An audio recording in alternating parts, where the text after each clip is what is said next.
Totoo, ang aklat ni Nahum ay hindi direktang naglalaman ng isang propesiya na tahasang nagsasabing tungkol ito kay Jesus, gaya ng Isaías 53 o Mikas 5:2. Ngunit sa pananaw Kristiyano, may mga tema sa Nahum na maaaring iugnay sa gawain at paghahari ni Kristo, lalo na ang paghatol sa kasamaan, pagliligtas ng bayan ng Diyos, at mabuting balita ng kapayapaan. 1. Nahum 1:15, Mabuting balita at kapayapaan. Narito sa mga bundok ang mga paa ng nagdadala ng mabuting balita na nagpapahayag ng kapayapaan. Nahum 1:15, Kaugnayan kay Jesus. Ang bagong tipan ay gumagamit ng katulad na larawan para sa pagpapahayag ng ebanghelyo. Si Jesus ang sentro ng mabuting balita tungkol sa kaligtasan at kapayapaan sa Diyos. Roma 10:15. Ginagamit ni Pablo ang pananalitang, "Anong pagkaganda ng mga paa ng mga nagdadala ng mabuting balita?" 2.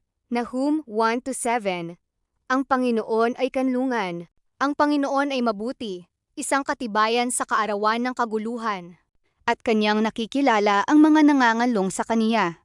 Kaugnayan kay Jesus. Sa bagong tipan, si Kristo ang nagbibigay ng kaligtasan at seguridad sa mga nagtitiwala sa kanya. Juan 10:27-28.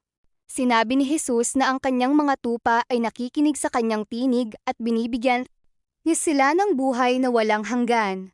3. Nahum 1-6. Paghatol sa kasamaan.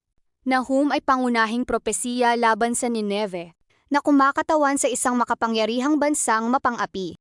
Ipinapakita nito na ang Diyos ay banal at sa huli ay hahatol sa kasamaan. Kaugnayan kay Jesus. Itinuturo rin ng bagong tipan na si Jesus ay darating bilang hukom. Juan 5:22.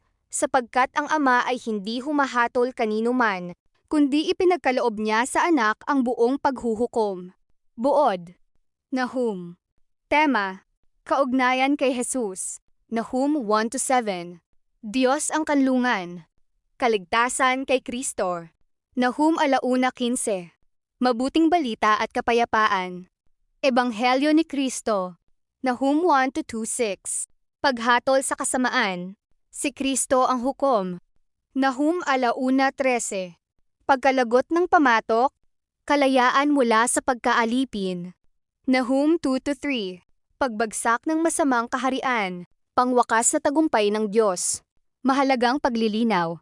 Ang pinakamalinaw na messianic na koneksyon sa Nahum ay Nahum 1:15, ngunit hindi ito tahasang sinipi ng bagong tipan bilang direktang hula tungkol kay Jesus. Mas tamang sabihin na ito ay isang tematikong koneksyon sa mensahe ng ebanghelyo, hindi isang direktang hula na si Jesus ito.